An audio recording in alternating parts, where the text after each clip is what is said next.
If I have a neighbor near me and we decided not to build a fence, so if I have a whole function with my whole family, I can use the whole yard, and when he has a function with his family, he can use the whole yard.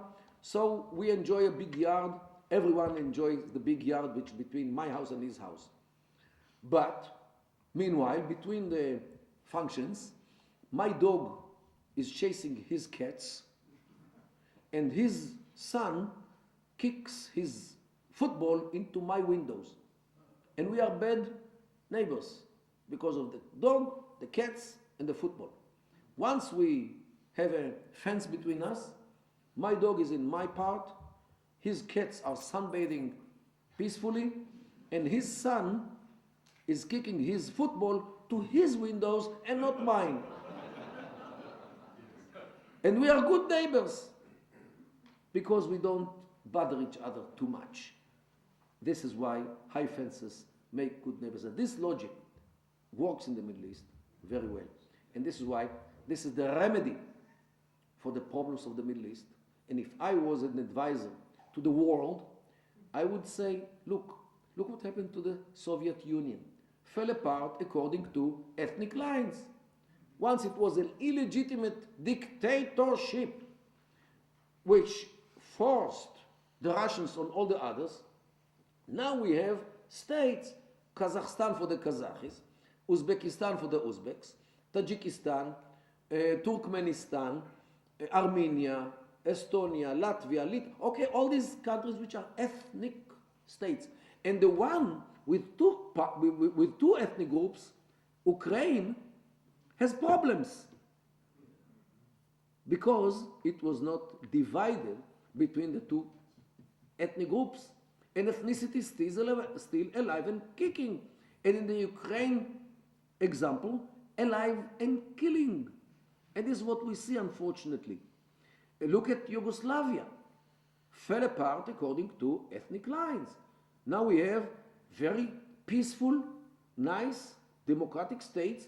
Croatia for the Croats, Serbia to the Serbs, Montenegro, Slovenia, all these nice countries, flourishing countries, because they divided Yugoslavia to these ethnic states.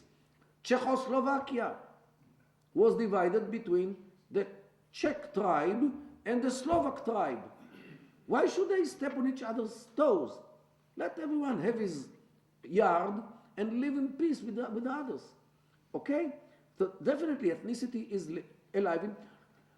Look at Catalonia in Spain, which I'm not sure it will remain in Spain forever. Scotland in Britain will stay there forever. In the United Kingdom, tell me united between the Scots and the Irish and the Welsh and the English, very united, you know. Okay? So ethnicity is alive in spite of the European. So what do you expect? That in Afghanistan, the Imaks and the Baloch and the Hazaris and the Uzbeks will feel cozy with each other more than the Czechs and the Slovaks in Czechoslovakia? What? And unfortunately, this country keeps resuscitating this dead body politic named Afghanistan. How many billions were poured on this dysfunctioning state? How many American soldiers got killed in this unfortunate state? Only because the world did not fragment Afghanistan according to ethnic lines as it should have been, just like what happened in the Soviet Union, Czechoslovakia, and Yugoslavia. Why should those nations have everyone his own nation state, while those nations who are Afghanistan shouldn't have their own states? And this is the source of all evil in Afghanistan. So, unfortunately, people here do not think that these ethnic groups, which like 11 they are in Afghanistan, different languages, different mindset, different rules, different everything. Just like Japanese and Romanians. Okay, what? They are different ethnic groups. Why should they live? Why should they be merged together? Let everyone have his own state and leave the others alone. Okay, this is why Japan is stable and Romania is stable. So why shouldn't the same thing will be followed in Afghanistan? Okay, so this is unfortunate. The world did not come yet to the conclusion that if the world wants to bring remedy to the Middle East, the only thing which will bring stability is homogeneous states, socially homogeneous. Only this stable society you can build the political arena, the economy. Otherwise, they will continue to struggle against each other, and the views which we see today of dysfunctional countries will bring states like the Islamic State. And not in vain, the Islamic State which we see today, with all the atrocities which it brought to the world, this is the red state, which is a very big state. It's like 4 times or five times as big as New Jersey. Okay? This is a big country. It came to the world on the ruins of Syria and Iraq. Because Iraq and Syria were born dysfunctional, and without the dictators, Assad in Syria and Saddam in Iraq, those states are falling apart. And instead of empowering the tribes, which should have been, as of 2003, there were constant attempts to create democracy in Iraq, which never became a democracy. So this is why Iraq actually is falling apart, and the Islamic State is actually devouring parts of Iraq because of the fact that since 2003, Iraq became dysfunctional, because some people hoped that if they have only elections, Iraq will be democracy. It doesn't work in these societies. So this is actually what we here see today, unfortunately, with tears poured from any eye which sees how people are beheaded, how girls are being sold to slavery, and how Christians are being crucified in the streets, only because the world did not understand how to solve the problems of the Middle East by dividing the states to homogeneous and therefore stable states, even if they are small. Look, there are small countries in the world, Luxembourg and San Marino and the Vatican and Liechtenstein and Gibraltar, and there are some more, and nobody suffers there from claustrophobia because of the size. On the contrary, when you have a small state, usually it is flourishing, successful, rich, peaceful, and nice, while big countries tend to fall apart. When the world will learn the lesson and start fragmenting those states to homogeneous states, therefore legitimate and stable, this is when the remedy will come to the Middle East. Thank you very much.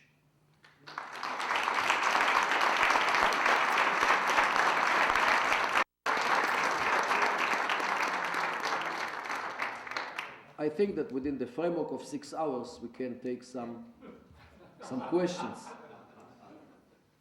Yes, sir. So I guess the burning question on everybody's mind is, what are your thoughts about how to solve the Israeli-Palestinian conflict, where there are 2 groups that are claiming Jerusalem and claiming the land of Israel as theirs? So what are your thoughts? Well, the same thing. I even have a map. Not this. This one. Here, I didn't draw, here is Gaza. Gaza is already a state, whether we like it or not. Gaza is, has its border, government, judicial system, economic system, health system, military industry. They know how to launch missiles, how to produce missiles. I'm talking about facts. They have police, functioning police.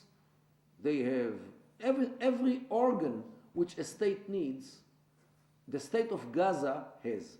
So from any factual point of view, Gaza is a state, and actually this state fragmented already the Palestinian Authority to two parts. One is Gaza, and the second one is what is called the West Bank, or what we call Judea and Samaria. However, if we look at the society of the Arab society of Judea and Samaria, we find that tribalism is also the name of the game there. In Hebron, there are 5 tribes who live in peace with each other: Jabri, Abu Snena, Kawasme, Natche, Tamimi.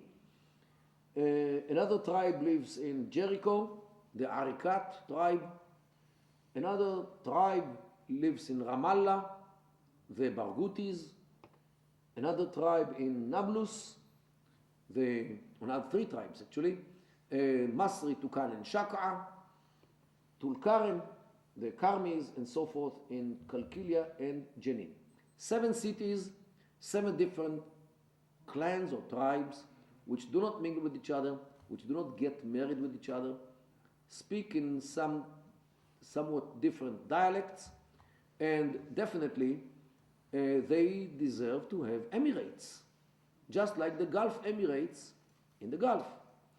Israel should forever remain in the rural areas, offer citizenship to the villagers in order to make sure that we don't have another Hamastan built on the West Bank if they have territorial contiguity.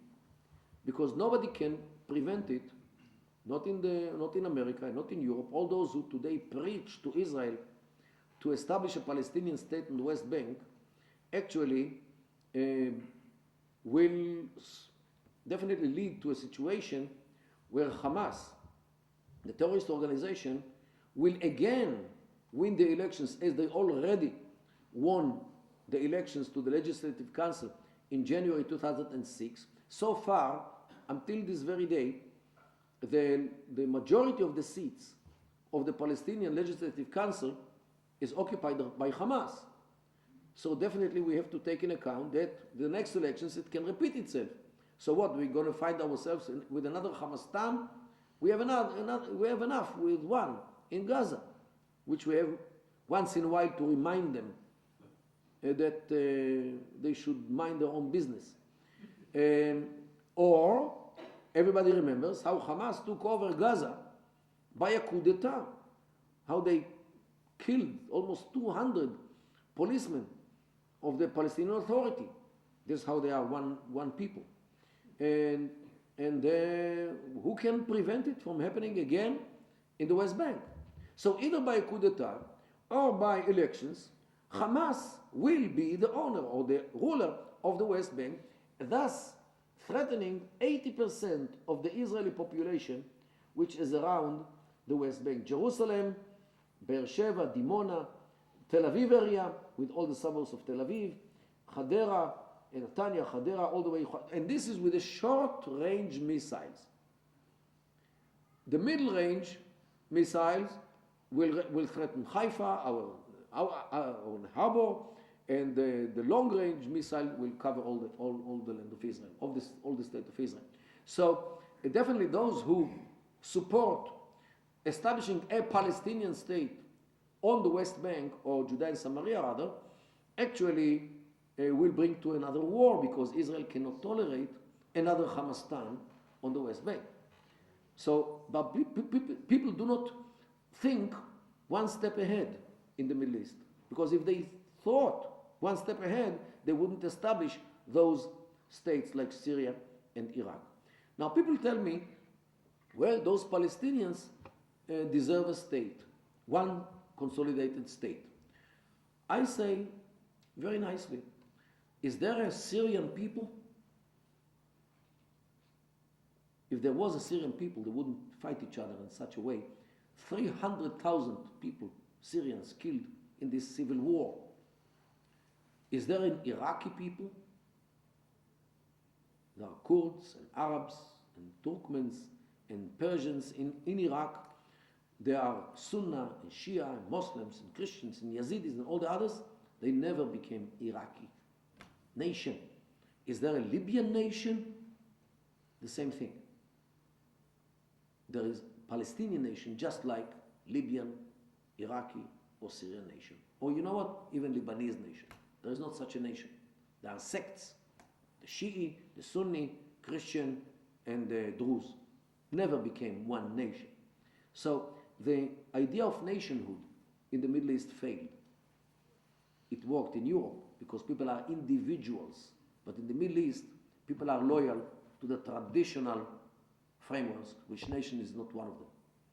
So this is why I say that there is a Palestinian nation just like Lebanese, Syrian, Iraqi, Libyan, or others means there is no such a nation. There are tribes. And we should follow the Gulf Emirates paradigm, rather the successful paradigm, rather than following the failing paradigm which led to the bloodbath or mayhem, hell in Syria, Iraq, Libya, and those other countries, because Palestinian state will end up just like Syria. Why not? The same problems are there. So this is why we should look one step ahead. Of course, there are some Jews who do not like this idea because they think that the whole land of Israel belongs to the Jews and we should not give them even 1 inch. Okay, I know it. I'm talking from the sociological point of view, not from the halakha point of view, or not from any other, because my profession is that. But this what I think is the only solution which can sustain on the earth. And if God one day will be willing to give us the whole land, He knows His ways how to do it. Okay, we don't have to hasten the divine decisions. Whenever the Kadosh Baruch Hu, the God, will decide to give us Jews all the land, He knows how to do it. So meanwhile, we can establish these Palestinian Emirates. And if you want to read more about this solution, you can open a website named PalestinianEmirates.com. Very easy to remember, PalestinianEmirates.com, a website which a friend from Florida helped me to establish. He maintains it. I contribute the content, and you can read it at home when you reach home. Yes, sir. Every time it seems like I hear about anything happening over in the Middle East or around the ocean, up there where the ocean runs through between the two countries, I hear it seems Between which countries? Yeah, I hear it seems to go through Qatar first. Which ocean? I'm The Persian Gulf? The Gulf I'm talking about, yeah. This.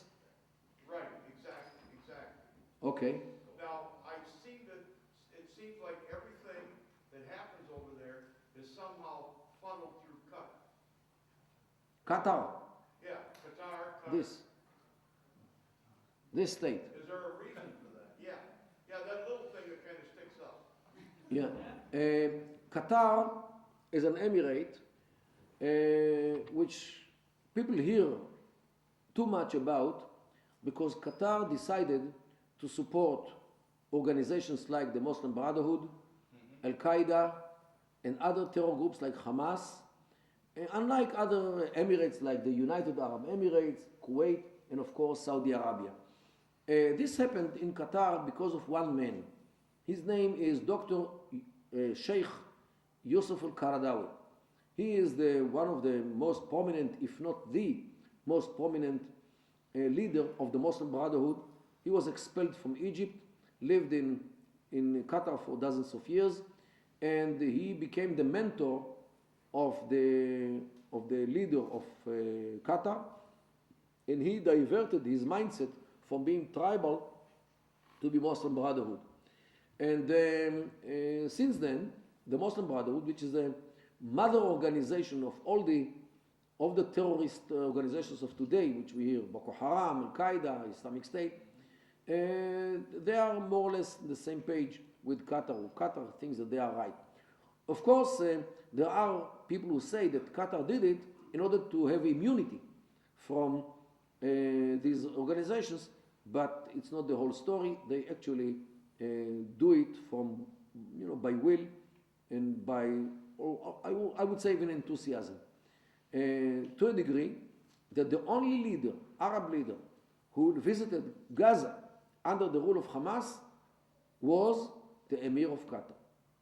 And he gave them who knows how many hundreds of millions of dollars, which they, of course, used in order to build tunnels into Israel, in order to kidnap Israelis and to hurt Israelis. Instead of building hospitals and schools and economy and bringing life to the Gazans, they brought death to the Gazans by Qatari money.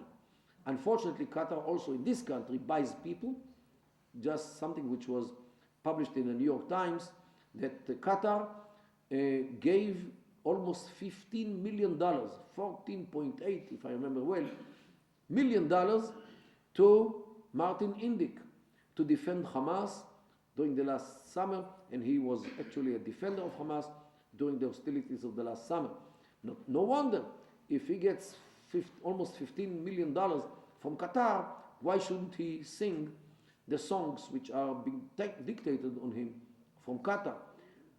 Recently, Qatar was called to order by Saudi Arabia, by the Emirates, and Saudi Arabia, I think, even threatened Qatar by invasion into Qatar.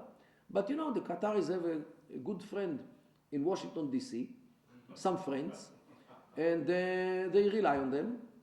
And okay, when you have a big friend and powerful friend, you might not be so afraid from some thugs like Saudi Arabia and others in the Gulf. So this is what pushed Qatar is the conviction that the Muslim Brotherhood and the daughter and granddaughter organizations are right by spreading terror all over the world. Yes, sir. What about Iran? Situation with Iran? Iran, look, Iran initially, people do not know usually, but Iran is a conglomerate, another conglomerate of some 5 ethnic groups. Persians, who are not even half, Azeris, Kurds, Balochi, and Arabs. The Baloch and the Kurds are Sunnis, are not even Shia. And they together are like 30% of the country. The leading group is the Persians with the Kazakhs. Today, Khamenei, the leader, he is not Persian. He is the other group.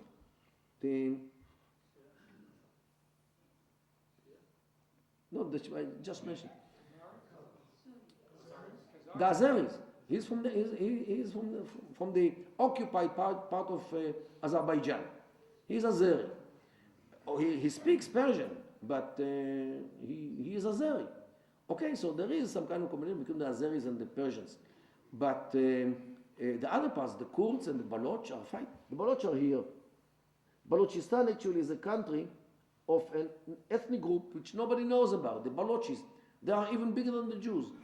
There are like 20 or more million people who heard about them.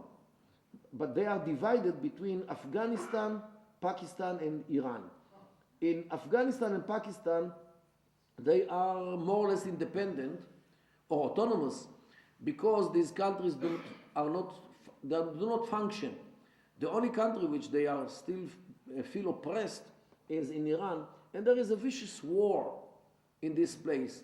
But nobody knows about this war because journalists are afraid to come to this place because they will be killed. And no journalist wants to sacrifice his life in order to bring a good footage. This is why they go to Israel, because in Israel they can bring sinners of the war in the Middle East. This is why, by the way, everybody thinks that Israel is the problem for problems of the Middle East. So the source of all the problems in the Middle East, because only there you can shoot a film of a war without being targeted by the Israelis or by others. Okay, but if journalists go to Libya, what will happen to them? If they go to the Islamic State in Syria and Iraq, what will happen to them? Okay, everybody knows. So they don't go, so they report from Israel. So Israel becomes the problems of peace in the Middle East. This is the only reason. Yes, sir. Jordan and to maybe a lesser degree Egypt seem to be tolerating Israel today, and Turkey seems to be, or Erdogan seems to be turning against Israel, or has turned. Why is it possible for some to live side by side, and then get others that just won't tolerate Israel? Look, Turkey is part of the problem of the named the Islamic State, because Turkey, I think, still buys oil from them. They give them a third of the price, I think, and they make good money on the oil which they buy from the Islamic State, and they sell it from Iskandrun, from the harbor of Iskandrun to Europe, claiming that this is an Iraqi oil. So the Turks make good money from this oil. The Islamic State get its share from the money, and this is how they can fight all the others. Another source of money is the ransom, which they demand for releasing people who they capture. And who knows how many were sold for ransom in a clandestine way. They have ushur, means a tenth of the income of the people. This is a tax according to Islam. And they actually implement the Islam from the 7th century. And this is what makes them so attractive. While Turkey helps them. I'll give you a good example. Here, the Islamic State is almost on the Turkish border. Sometimes vehicles with machine guns, these jeeps with machine guns, which the Islamic State uses, go into Turkey in order to come to Aleppo from the other side, because it's sometimes too dangerous to go on the roads in Syria, because the regime will target them. So they go into Turkey and they come again into the Islamic State. Look, Turkey does not let a mosquito come into Turkey without permission. Okay? So the fact that this Islamic State is using the Turkish soil in order to circumvent some problems in Syria shows that there is some kind of cooperation or collaboration between Turkey, which is a member of NATO, and the Islamic State. The reason is very simple. Here, more to the west, here, there is an air base named Incirlik, which the Americans are using and the Europeans are using. And this is a very important base for NATO. I think that America or the American administration is afraid of Erdogan. That if they say something about his collaboration with the Islamic State, he will be angry and will tell the American administration, take your planes from Incirlik. Go away, I don't want to cooperate with you anymore. By the way, Turkey never took part in any action in Afghanistan, in Iraq, when NATO was fighting them. Never Turkey took part in this. Why? Because these are Islamic states, and Turkey doesn't believe, especially after Erdogan came to power in 2002, Turkey doesn't believe that Turkey should take part in any Western war crusade, as they call it, against Muslims. So this is how warm are the relations between the members of NATO when it comes to Turkey. So Turkey is, in my view, part of the problem and not part of the solution. Why does Jordan get along? Jordan is shaking and shivering out of fear from the Islamic State, because here Jordan First of all, what happened to the Jordanian pilot, which was burned to death by the Islamic State, aroused a very big resentment in Jordan against the king by the tribes.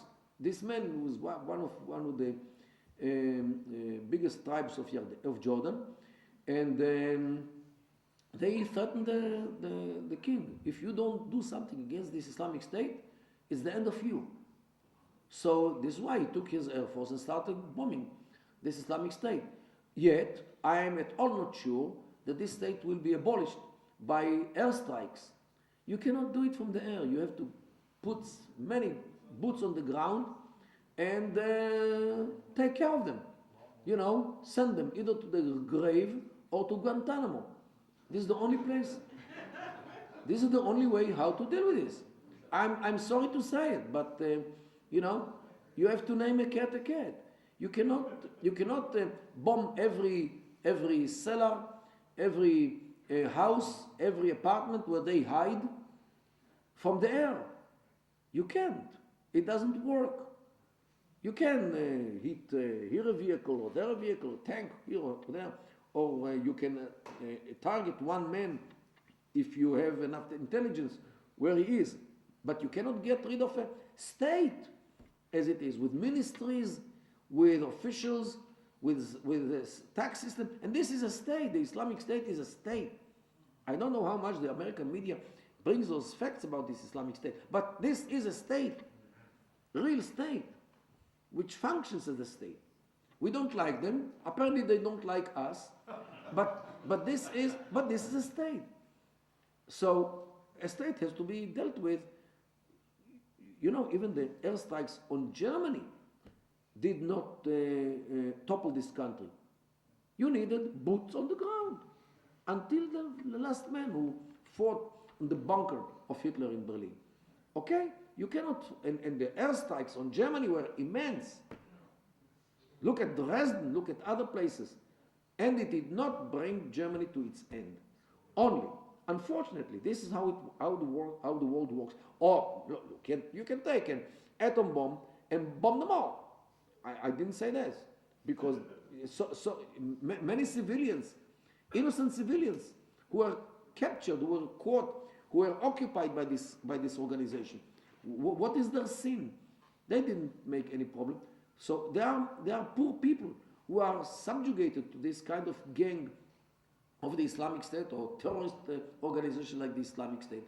Why do they deserve to be victims of an atom bomb? Okay, so this is the problem, and I believe that the discussions today, in the White House about what to do with the Islamic State, they bring, I hope they bring all the options, and I believe that the military option is an option. Yet people wait for Iran to do the job. This is Iran. It will not work because the Iranians are, I think they are very satisfied to see the world shaking and shivering from the Islamic State. And the more vicious this state becomes, the more will be the price which Iran will demand to do anything against it. And the price will be that the world shuts its eyes not to see the Iranian nuclear military program. And this might be the price which Iran will collect in order to support the Kurds or others to fight against the Islamic State. And unfortunately, because of the Islamic State, we might see nuclear Iran. And here we are, the competition between the Sunnah, which is the Islamic State, and the Shia Iran. Again, this rift between the two sects of Islam, but now with atom bomb. Yes, sir. I understand the artificial nature formed by the nations in Europe by putting all the tribes together. Did these tribes get along before Britain made nations out of them, or were they warring for 200 or 300 years ago? Look, there are rules of the game. There are rules. If you follow the rules, they can live side by side in peace. If one of them violates the rules, here when war starts. And the desert has its rules. We have in Israel, we have some tribes in the south, and they know the rules, how to behave with themselves. So that's why they don't fight each other. Not because of the police, not because of the state, but because they know how to behave. Look, Bedouins are not looking for fighting. They want to live, they want to flourish. But they are very sensitive to humiliation, they are very sensitive to invasion, they are sensitive to all kinds of things which might aggravate them. But once, look, I highly recommend if you want to read a very nice book written by an anthropologist named Paul Saltzman from McGill University, Culture and Conflict in the Middle East. He lived within a group of tribes in Pakistan, and he documents the struggles, what they are struggling on, why they fight each other, how do they group for the fights, what are the mechanisms of those societies around the struggles. I highly recommend this book, and I'm writing now a book which will be the continuation of this book under the title Alive and Killing, Tribalism in the Modern Arab World. It's almost written. Yes, sir. If I may, the administration has asked me to make an announcement thanking Dr. Kedar, thanking everybody for coming. We want to continue the question and answer session. The coffee is threatening to start to get cold. So if somebody wants to take a break, to come out for coffee and pastries, you're welcome. And we want, if it's okay, to continue the question and answer session. I know, 4 o'clock is the limit. okay. There's a lot of us still have questions and we want to hear answers, but perhaps we can take a quick break for coffee. Each man can, or woman can make their own, and a brief applause before we continue. Thank you very much.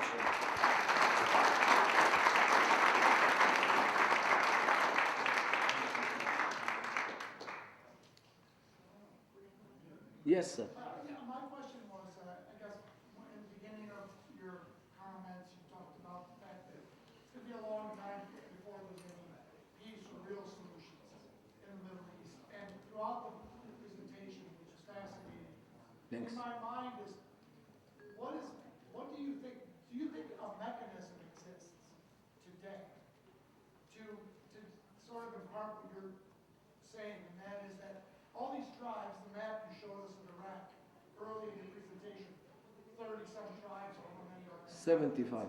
75. I mean, are we going to have 75 sovereign, homogeneous states in Iraq, all, living harmoniously? I mean, is there a mechanism by which the tribalism can ultimately become some sort of quasi, not democracy, for lack of a better word, a state where people can live in harmony, can be self-ruling, and do you think it exists today, or will it come sometime in the future? Or, what are your thoughts on it? How do you make it Look, work now? Iraq is already on the process of fragmentation. We already have a totally free Kurdish district in the north, which is marching on its way to total independence since 1990. Means already more than 20 years, almost 25 years since the ban on flights, which was imposed on Saddam by the world. They are already, they have their government, they have their parties, political parties, they have elections, they have mass media, they have economy. Erbil, the capital of the Kurdish district in Iraq, is one of the most rapidly growing economy in the world. You know how many cranes are working day and night in Erbil, building skyscrapers? If you have some money which you can invest, go to Erbil. I'm not an investment advisor, but this is the next thing. Erbil, the Kurdish state, they are stable, they are nice, they are good, and they are democracy. Even they have elections, of course, with their interpretation of democracy. Okay, the same thing will be in Syria. Maybe in Iran as well, when Iran will collapse, and it is only a matter of time, because no dictatorship. Look, once there was a secular dictatorship under the Shah, today there are religious dictatorship. What's the difference? The religion, that's all. But definitely Iran, in my view, one day will fall apart, because it cannot work forever. No dictatorship can work forever. Even the Soviet one came to its end after 70 years. So Iran as well lives on borrowed time. This is why they have to be dictatorship. Otherwise, all the parts will leave, like the Baluchis and the Kurds, so forth. So this is the process of the Middle East, whether we like it or not. And if you have a problem with seats in the United Nations, maybe it's already the opportunity to build another building, which will be bigger. What you have to look, when it was established, I think it was number of states was 35. Today there are already almost 200, and they survive 5 times as big as it was. So this is not the problem, how many states there are in the world. The problem is if they function or dysfunction. Yes, sir. There's a discussion, at least I've heard on some shows, the difference between political Islam and the universalistic views of Ummah. Do you think that distinction is worthwhile, especially political Islam, which suggests that it's concerned with a particular nation state rather than with the world as a Islamic, one single Islamic state? Because you're thinking that there is no nation Look, state. Islam came to the world in the 7th century in order to unify the tribes of the Arab Peninsula, later to unify all those ethnic groups which converted to Islam, the Persians, the Turks, and all the others. But from the day which Muhammad died, Islam failed in unifying even the clans of his tribe. The Sunni and the Shia, as I described, is a struggle inside the tribe of Muhammad, never mind the other tribes. So Islam actually remained as a slogan or as a banner which should have united all the Muslims under the sky, but it failed. By the way, this is the reason why they hate America. You know why? Not because America is responsible, because America succeeded to unify all these individuals who came to this continent from wherever they came in the world under the idea of the American dream. And America became the most powerful and the biggest economy in the world based on a dream, based on an idea. Islam failed to unify, the idea of Islam failed to unify all the Muslims in the world. This is why they envy America, and this is why they hate America. Because the distance between envy you and hate you is very short. Thank you very much. It's okay. I hope I answered the question. Okay, thanks. Yes, sir. Thank you very much for your background and the presentation. It's very helpful and very insightful. I am curious to know, you mentioned the envy and the hatred that they have for America. It seems to me that there's similar hatred for the Israeli state. Yes, the same thing. And I wonder if these tribal states were to be established, say someone were able to sort of authoritarianly put down these tribal states into their unified homogeneous zones, and everybody had their own independent land, which would be interesting to see how they would divide that up. But would they ever tolerate America? Would they ever tolerate Israel, even if they had their homogeneous tribes? Or does this go back even further to the time of Abraham?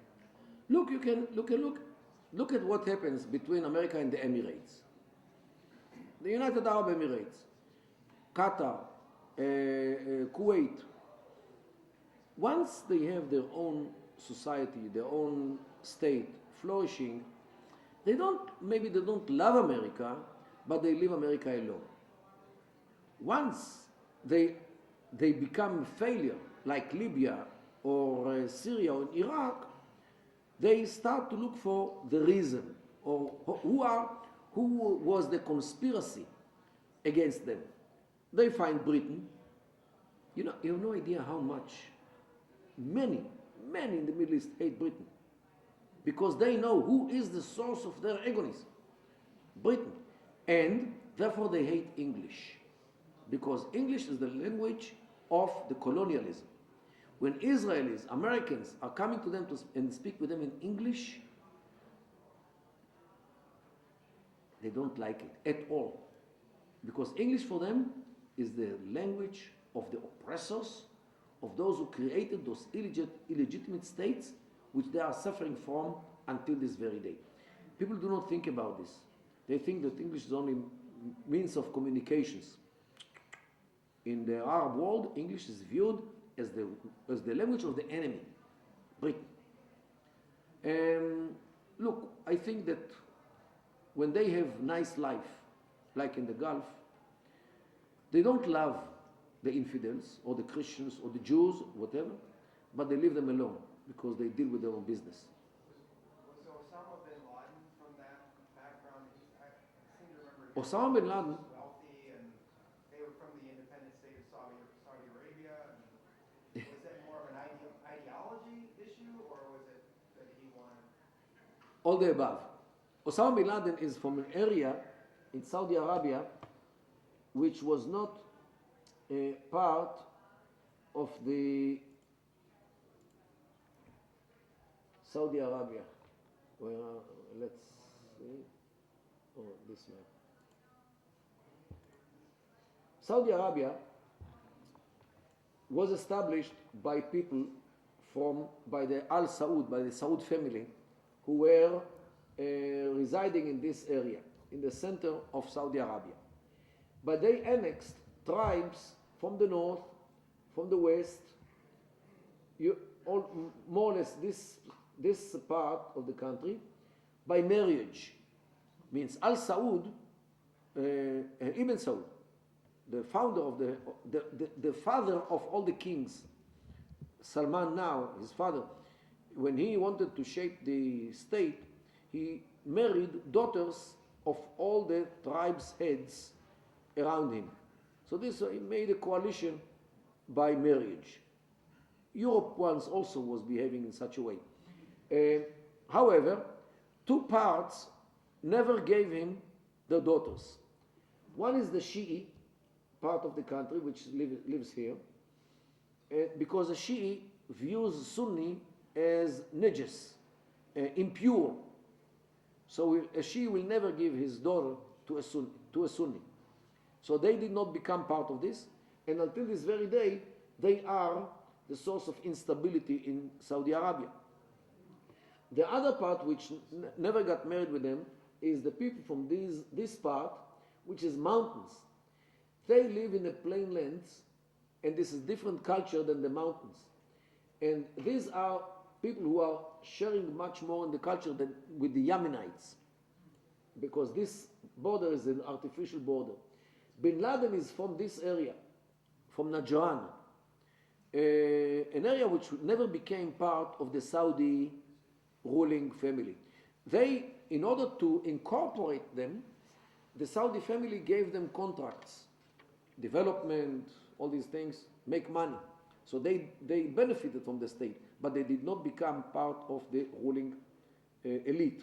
And there's the big difference if you are part of the family or you are eating from the hands of the family. And Bin Laden was not part of the family. So how did that translate to his hatred for Israel and America? Because they all were with the Saudi kingdom in the same bed. America supported Saudi Arabia. Because of the money for the oil that they were... Money, oil, all these, and weapons, of course, and all the agreements between the United States and Saudi Arabia.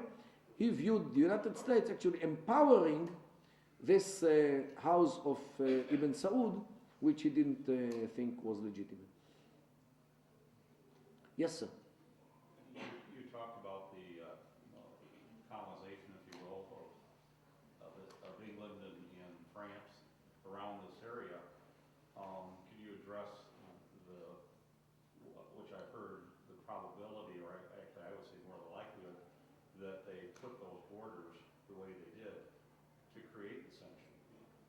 To create, dissension, division, look, to keep it unstable. look, the, I mean, if they needed it. there is some kind of, which is called the theory of conspiracy. In the Middle East, it works all the time. Most of the people in the Middle East don't believe anything. Whatever is being told to them, they think that people try to manipulate them. This is a very well-known phenomenon in dictatorial regimes when the media are are dictated by the regime. So all the time, constantly, when people watch the TV or read the paper, they all the time try to understand what do they try to sell us, which is false. Because they know that the media is controlled by the state. So all the time, when they hear something, in their mind they try to decipher or to find who is benefiting from this message, who cooks this message, and why. We are not familiar with this because we believe the media. Because the media here are free. They say what they want and they are not controlled by the state. This is why for people who live in the West, they find it very hard to understand how people consume the local media in dictatorial states. And unfortunately, when researchers come to the Arab media and say, hey, the Syrian radio said something, so it should be true. Or the Syrian TV showed something. Oh, so it should be true. Okay? The people in Syria don't think so. So this is why this theory of conspiracy that Britain actually created those states in order to perpetuate the instability, I don't buy it. The British were not bad people. They made mistakes. You have no idea how many conspiracy tales are being told about America today, because America role in the Middle East. That America wants to fragment, America to kill us all. America wants the Zionists to take all the Middle East over. This is what they think there, because they are used to think in such a conspiracy theory way. They don't believe anything. Even if you tell them the truth, they will not believe you. And this is the problem, when the media is constantly controlled by the government. Yes, sir. Yes, Professor, could you comment on the public relations that's going on in the West about that terrorism doesn't have anything to do with Islam? I think we're seeing in the West the idea that whatever's terrorism going on with ISIS or any of these groups, it really does not reflect the true character of Islam. And so I think people are very confused about what Islam is doing in the world today. I mean, I think we're being told that this group and maybe a few others are just like gangsters, they're a small fringe. In terms of Hijacked Islam. Yeah, hijacked Islam. Could you comment briefly on what you see as more of a historical flavor of true Islam? Yes. Look, people today either use or not use the term radical Islam versus moderate Islam. I think that there is no such a thing. There is no radical Islam versus moderate Islam. There is Islam. Because there is no radical Quran versus moderate Quran. There is one Quran. There is not radical Hadith, means oral tradition, versus moderate Hadith. There is no radical biography of Muhammad, which is a very important book because it gives the precedents how to behave, versus another biography which is moderate. There is one Quran, one Hadith, and one biography of Muhammad. However, these books, which are the basic texts of Islam, the most original, which were written in the 7th century, contain everything. There is a verse in the Quran which says, La ikraha fi din, means no compulsion in religion. You cannot force religion. You cannot force a belief. You cannot force behavior. If somebody believes, he believes. You cannot. Very good verse. But if you turn the page, you find many verses about the jihad, about the war against the infidels, and so forth. So what is the Quran? Moderate or radical? All the above. Hadith, the oral tradition. There is a hadith which says, the Prophet Muhammad said that he who kills one man as if he killed the whole humankind. Great. Very moderate approach to killing. Okay? No killing, because if you dare to kill one man as if you killed the whole humankind. Okay? But on the other side, you can find a hadith which says that the end of time will not come until the Muslims will fight the Jews and kill them all, to a degree that if a Jew is hiding behind a tree or a rock, the tree and the rock will say, "Oh, Muslim, come, a Jew is hiding behind me, catch him." Okay? So what? So is the hadith moderate or radical? Both. And if you go to the biography of Muhammad, you can find very nice event when he was sitting in Medina and he was talking to his friends, and a funeral of a Jew passed near him. So he asked, who is the man who is being brought to the grave? So they answered him. So, "Oh, I knew the man. He was a very honest man. I knew him." So he stood in honor of the man until the funeral turned to another street. Great. But if you turn the page, you find another event when he slaughtered 800 Jews in one day in Medina because they refused to convert to Islam. So what was his attitude to Jews? All the above. Now, what we have are ideas and verses which are either moderate and radical in the same books. Now, imagine a Muslim who was born in Grand Rapids, the best place on earth. People are moderate, people are nice, people are kind, people hold the door for you, nobody steps on anybody's toes, people are as moderate as could be, as tolerant as could be, as accepting as could be. A Muslim who's born to this culture, most probably when he comes to an age, when he has to shape his views according to the sources, he will pick from the Quran the verse that La ikraha fi din, no compulsion in religion, from the hadith that he who kills one man as if he killed the whole humankind, and from the biography of Muhammad he will pick the case when he stood up in memory of a Jew who was brought to be buried. Imagine another Muslim who was born, let's say, in Libya, where everybody is killing each other all day. Everybody is either your brother or your enemy. Everything is decisive. Everything is radical then. One who grows up in such an environment, when he has to tailor his Islamic garment, he will take the materials which fit his culture, that go slay the infidels and kill the Jews and okay, these things which are to be found in the books and in the sources. Conclusion: we don't have radical Islam versus moderate Islam. We have Islam. We have radical Muslims versus moderate Muslims, whether individuals or groups like Al-Qaeda, Boko Haram, and so forth. Okay? This is what we have. Moderate people, individuals or groups. Look, I met recently with a group in Toronto named Muslims Facing Tomorrow.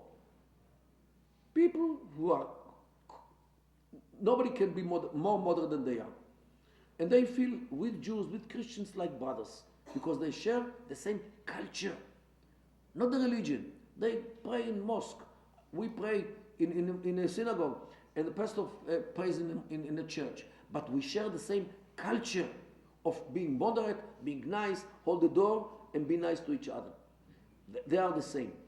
While radical people, they are also, and they would target them before they target me, because they actually show that they are other kind of Muslims.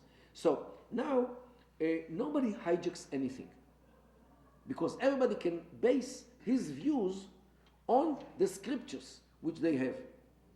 Because if they say, the moderate people say that the radicals hijacked Islam, it legitimizes the claim of the radicals that the moderates hijacked Islam. Okay? If the undermining the legitimacy, if one tries to do to the other has the same legitimacy to do to the first one.